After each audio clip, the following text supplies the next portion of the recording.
आज हम लोग टाइप्स ऑफ केमिकल रिएक्शंस हम लोग पढ़ेंगे। और इसमें टाइप्स ऑफ केमिकल रिएक्शन में जो पहला टाइप है जिसको हम लोग बोलते हैं कॉम्बिनेशन रिएक्शन। और कॉम्बिनेशन रिएक्शन का डिफिनेशन है those reaction in which two और more substances combine to form a single substance are called combination reactions. तो जिस रिएक्शन में दो या दो से अधिक सब्सटेंसेस जो है कंबाइंड होते हैं, दो या दो से अधिक सब्सटेंसेस कंबाइंड होते हैं और कंबाइंड होकर के क्या बनाते हैं, अ सिंगल सब्सटेंस, एक सिंगल सब्सटेंस बनाते हैं। दो या तो दो से ज्यादा सब्सटेंसेस मिलकर के एक सिंगल सब्सटेंस बनाते हैं, उसको हम लोग बोलते हैं कॉम्बिनेशन रिएक्शन। तो जब भी ये कॉम्बिनेशन रिएक्शन होगा तो दो एलिमेंट भी एक दूसरे से मिलकर के एक कंपाउंड बना सकते हैं।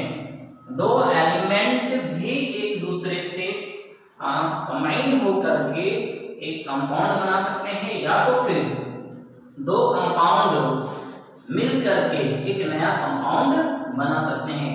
तो कॉम्बिनेशन रिएक्शन में दो एलिमेंट मिल करके एक नया कंपाउंड बना सकते हैं, या तो फिर दो कंपाउंड मिल करके एक नया कंपाउंड बना सकते हैं। तो सबसे पहले हम लोग एग्जांपल के थ्रू हम लोग समझेंगे कि यहाँ पर एग्जांपल में हम लोग देख रहे हैं कि ये मैग्नीशियम जो है ये ऑक्सीजन के साथ में रिएक्शन कर रहा है। तो मैग्नीशियम भी एलिमेंट है, ऑक्सीजन भी एलिमेंट है। ये दो एलिमेंट जो है एक दूसरे से रिएक्शन करके कंबाइंड करके एक सिंगल सब्सटेंस बना रहे हैं, एक सिंगल कंपाउंड बना रहे हैं, और वो कंपाउंड क्या है, मैग्नीशियम ऑक्साइड। तो मैग्नीशियम और ऑक्सीजन दोनों कंबाइंड होकर के, दोनों रिएक्शन होकर के एक सिंगल कंपाउंड बना रहे हैं जिसको हम लोग मैग्नीशियम ऑक्साइड बोलेंगे। तो ये जो रिएक्शन है इसको हम लोग कॉम्बिनेशन रिएक्शन बोलेंगे, क्योंकि यहाँ पर दो एलिमेंट जो है कंबाइंड होकर के मिल करके एक सिंगल कंपाउंड बना रहे हैं जो कि मैग्नीशियम ऑक्साइड है। तो इसको हम लोग बोलेंगे कि केमिकल कॉम्बिनेशन रिएक्शन। उसके बाद यहाँ पर देखेंगे हाइड्रोजन जो है ऑक्सीजन से कंबाइंड हो रहा है। हाइड्रोजन एलिमेंट है, ऑक्सीजन भी एलिमेंट है। तो ये दोनों एलिमेंट कंबाइंड होकर के वाटर बना रहे हैं। H2O क्या है, तो वाटर है। तो हाइड्रोजन गैस और ऑक्सीजन गैस, ये हाइड्रोजन भी एलिमेंट है, ऑक्सीजन भी एलिमेंट है, दोनों एलिमेंट कंबाइंड होकर के एक सिंगल प्रोडक्ट बना रहे हैं, एक सिंगल कंपाउंड बना रहे हैं जिसको हम वाटर यहाँ पर देख रहे हैं।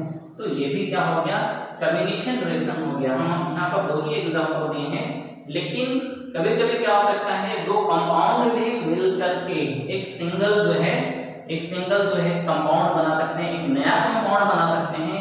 उसको भी हम लोग क्या बोल सकते हैं, कॉम्बिनेशन रिएक्शन हम लोग बोलेंगे। उसके बाद आता है हमारा जो है डिकम्पोजिशन रिएक्शन, और इसके डिफिनेशन में हम लोग देखते हैं those reaction in which a compound splits into two or more simpler substances are known as decomposition reaction। तो decomposition reaction किसको बोलेंगे, इसमें लिखता है कि in which a compound, एक कंपाउंड क्या होता है, split into two, टूटता है। एक कंपाउंड जो है वो टूटता है, split into two or more simpler substance। एक कंपाउंड दो या दो से ज्यादा सिंपलर सब्सटेंसेस में टूटता है। तो यहाँ पर हम लोग बोलते हैं डिकम्पोजिशन रिएक्शन। जब एक कंपाउंड दो या दो से ज्यादा सब्सटेंसेस में टूटता है तो हम लोग उसको डिकम्पोजिशन रिएक्शन बोलते हैं। यहाँ पर एग्जांपल हम देखेंगे CaCO3 कैल्शियम कार्बोनेट, जिसको हम लाइमस्टोन भी बोलते हैं, कैल्शियम कार्बोनेट जिसको हम लाइमस्टोन बोलते हैं। इस कैल्शियम कार्बोनेट को जो लाइमस्टोन है उसको अगर हम हीट करते हैं तो ये कैल्शियम ऑक्साइड और कार्बन डाइऑक्साइड में टूट जाता है। तो कैल्शियम कार्बोनेट ये सिंगल कंपाउंड है। इस सिंगल कंपाउंड को जब हम हीट करते हैं तो यहाँ पर ये दो कंपाउंड में टूट जाता है, टू सिंपलर कंपाउंड में टूट जाता है, टू सिंपलर सब्सटेंसेस में टूट जाता है। और इसीलिए हम लोग ये जो एग्जांपल है इसको हम लोग बोलेंगे ये इसमें जो है डिकम्पोजिशन रिएक्शन हो रहा है। तो ये कैल्शियम ऑक्साइड में टूटता है और कार्बन डाइऑक्साइड। कैल्शियम ऑक्साइड को हम लोग लाइम बोलते हैं, लाइम को हम लोग चूना भी हम लोग बोलते हैं, प्लस ये कार्बन डाइऑक्साइड में टूटता है। तो यहाँ पर क्या है कि कैल्शियम कार्बोनेट एक सिंगल कंपाउंड है जिसको हम हीट करते हैं तो ये टू सब्सटेंसेस में, टू सिमिलर सब्सटेंस में टूट जाता है, इसीलिए हम इसको बोलेंगे कि इसमें डिकम्पोजिशन रिएक्शन हो रहा है।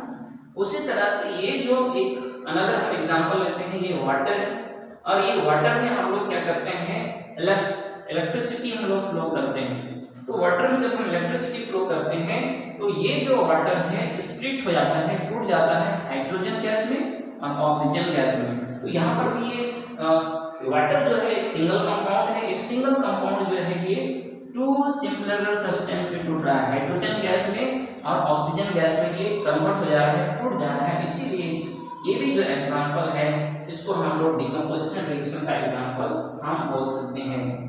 उसके बाद भी यहाँ पर है सिल्वर क्लोराइड, ये जो है AgCl, ये सिल्वर क्लोराइड है। अब ये सिल्वर क्लोराइड में जब लाइट पड़ जाता है, जब ये लाइट इसमें आ जाता है, सिल्वर क्लोराइड में जब लाइट पड़ जाता है तो ये जो है सिल्वर में और ये क्लोरीन में, सिल्वर और क्लोरीन में, ये क्लोरीन गैस में ये टूट जाता है। तो सिल्वर क्लोराइड जो है व्हाइट कलर का ये सॉलिड सब्सटेंस है, व्हाइट कलर का सिल्वर क्लोराइड है। जब इसमें लाइट पड़ता है तो ये डिकम्पोज होता है, टूटता है कैसे में, सिल्वर में, सिल्वर यानी सिल्वर मेटल में टूट जाता है, प्लस इसका क्लोरीन गैस में टूट जाता है। तो यहाँ पर भी क्या है कि सिल्वर क्लोराइड जो है जो टूट जाता है सिल्वर में और क्लोरीन में, तो ये भी क्या है डिकम्पोजिशन रिएक्शन का एग्जांपल है। इसको हम लोग जो है व्हाइट फोटोग्राफी में पहले यूज होता था, व्हाइट फोटोग्राफी में यही सिल्वर क्लोराइड को ही यूज किया जाता था। ये सिल्वर क्लोराइड जब लाइट के संपर्क में आता था तो ये सिल्वर में और क्लोरीन में टूट जाता था। तो व्हाइट फोटोग्राफी में जो है हम लोग सिल्वर क्लोराइड को, पहले जमाने में जो व्हाइट फोटोग्राफी होती थी उसका जो फिल्म होता था वो उसमें सिल्वर क्लोराइड होता था, और उसी सिल्वर क्लोराइड जो है जब उसमें लाइट पड़ता था तो वो चेंज हो जाता था सिल्वर में और क्लोरीन गैस में। तो इस तरह से जो है ये व्हाइट होता है, सिल्वर है ग्रेइश व्हाइट कलर का होता है, और क्लोरीन जो है वो येलोइश ग्रीन के कलर में बाहर निकलता है।